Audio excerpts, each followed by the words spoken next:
Welcome one and all to the Tasty Times News Update 5, the weekly Tasty Planet Back for Seconds newspaper.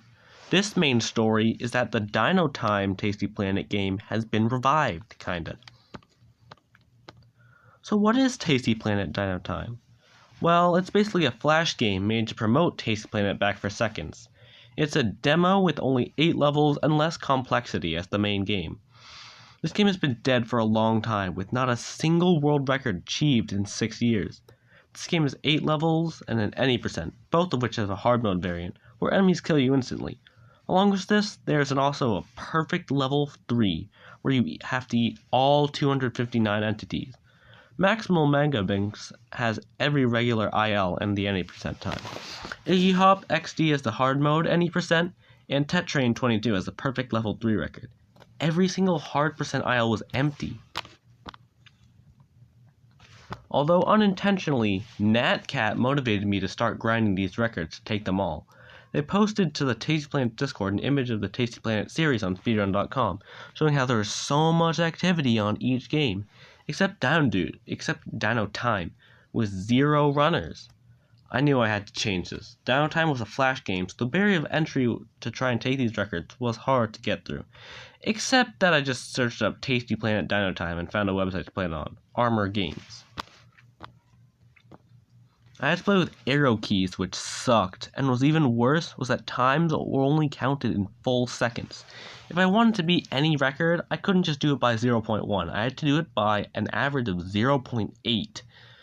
The first level took me about an entire hour. It was really short, and Maximal's records was pretty good, but in the end, I got a 23-second time, making the first level completely maxed, unless decimals were added. The second level was even shorter and had less to do, and was an even better record. I am 100% convinced that a 22 is the fastest you can go, so I had to settle for a tie. Level 3 was probably the hardest to beat in the entire game. I took 3 hours trying to get a 26, making lots of small optimizations throughout, and was barely able to get it. Level 4 was the first to acquire luck to beat the world record, at least I thought. Maximal got a mouse thingy stuck on the mushroom so we could eat it in time, which was lucky. But as I got faster and faster, I realized that the mouse thing was on a cycle, and I could get the faster cycle by having optimizations at a level, so not have to rely on the RNG. So I took another 1 second off, getting a 41. This is the first level that isn't maxed yet. I think 40 seconds is the limit. But level 5 was completely RNG. I had to hope for 4 birds to just fall into me during the level, which never actually happened, like I had for Maximal. Instead, I perfected the route movement so I could afford to go around and chase 1 bird, and make it to the first improvement with more than 1 second, going from a 59 to a 56. But this could go down to even a 53.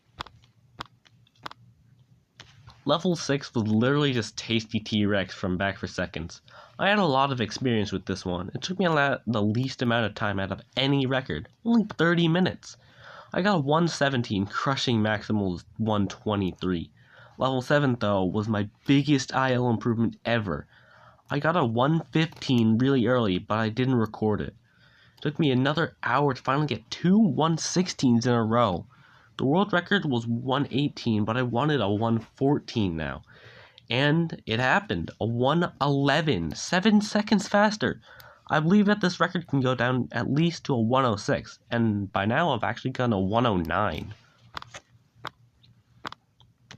Level 8 was my worst experience in this game yet.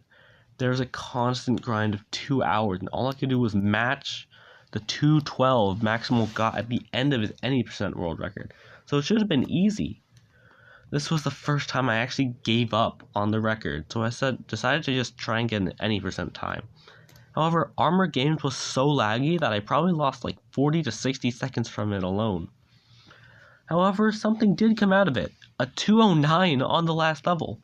Playing this level in an any percent run must have magical powers or something. I would switch to Silver Games for the any percent run, which had so much less lag. I was able to beat Maximal's 859 by 32 seconds, getting an 827.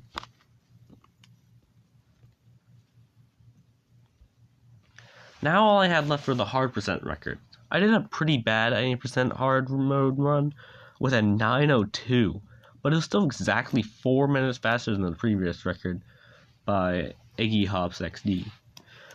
I then used that recording to fill up the rest of the ILs, timestamping them.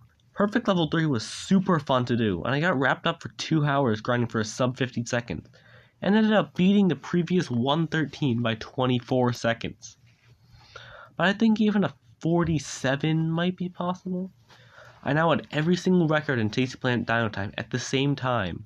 I hope this would revive the game, as I shared a simple way of obtaining the game, and I managed to bring back competition. And now for the new records this week. I was busy with Dino Time, and Dino Dude has kind of retired until his birthday. So it was basically only Can't Kill Me this week. Final Frontier 1 player has been all the rage this week, it seems. On February 22nd, Dino Dude would shave 1.89 seconds off the level, going from a 1331.95 to a 130.06. Then later the same day, Can't Kill Me would take his turn, this time taking 10.78 seconds off, getting a 1319.28, but that still wasn't the end of it. On February 23rd, Can't Kill Me would try to reach for the Turtle of Time in less than 13 minutes, but only managed to get a 13:12.53. I say only, but he was on the 12-minute pace until the Final Frontier part, not particularly doing well in the galaxy clusters, but a 6.75 second improvement is still a wild feat. No, what? Final Frontier 1 player was beaten by Can't Kill Me on February 23rd, shaving 0.86 seconds off Dino Dude's 320.91 to get a 320.05. Unfortunately, Can't Kill Me would once again mess up the galaxy cluster part, being 5 seconds ahead going into it, and ending the run less than a second ahead. What is happening? Stop. Treefort's 2 player was destroyed by Can't Kill Me, stealing 1 minute, 3 seconds, .25 from the very slow 1:39.39 from Van Canterus and Afters. Before, the two had a lot of trouble controlling the tank, and it was just going in a small circle for a while. Can't Kill Me by himself was able to use the 1 player to control the tank and have the second swoop in and take the hoverboards, effectively splitting up the work. And I say effectively because Van Canterus was not very effective, obtaining a 36.14.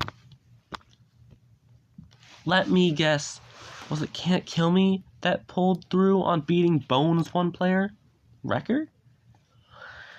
He has been on the only person to beat any time this week, since I've been busy. He beat Dino Dude's day 18, 43.46 by 0.21 seconds.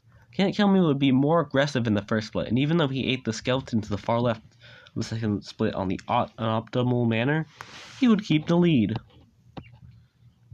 For the first time ever, Can't Kill Me would get a world record, beating Not Can't Kill Me's 13-day 425.12 on Final Frontier Hard 1 player, down to a 327.9, stealing 57.22 seconds.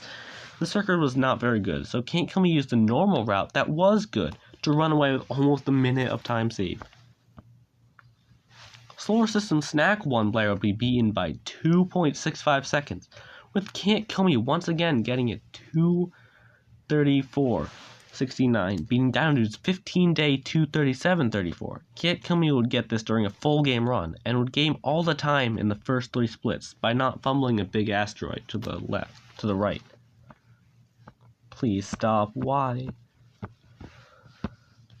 In the same full game run, Can't Kill Me would also beat Dino Dude's 90-day Cow Crossing 1 player record. One of the most annoying levels, or so I've heard. Can't Kill Me got a 49.07, shaving 0.83 seconds off the previous 49.9. Can't Kill Me would also get Feast 1 player record by 0.19 seconds, going from Dino Dude's 19-day 30.99 to a 30.8, doing a complete reroute of the level. It started at the top left of the table, where it would go down to the left and circle counterclockwise until eating the fish to the right. It would then go back to the fish to the left to finish the job. The 100% sum of bests has fallen by 1 minute 12.38 seconds, from a 237.09.279 down to a 235.47.899. Mostly by the hands of Only Can't Kill Me because I was busy with another game and Down just quit speedrunning until his birthday. I wonder who that is. The 2-player sum of best for any percent has now been calculated now that every any percent level has a verified record. It dropped by 1 minute 3 seconds, .25, going from a 1:20.19 down to a 1:19.16.268. I'm not going to make a graph, as you probably already know what that would look like. If not, just think of on speedrun.com, where there's only 2 records. The longest lasting world records hasn't changed much, with all my 2-player records still being on there. Dino Dude's Cretaceous Critters is almost at 100 days. The world record holders has now been updated, with Van Canters and Afters now at 46 records, completely stumping me and Jinx, and also Dino Dude. Can't Kill Me has also been gaining a lot of world records, up to 58 now. There's only 49 unclaimed territories left, all of them being bonus level 2-player records and the 100% and 100% 2-player. And that is it for the tasty times.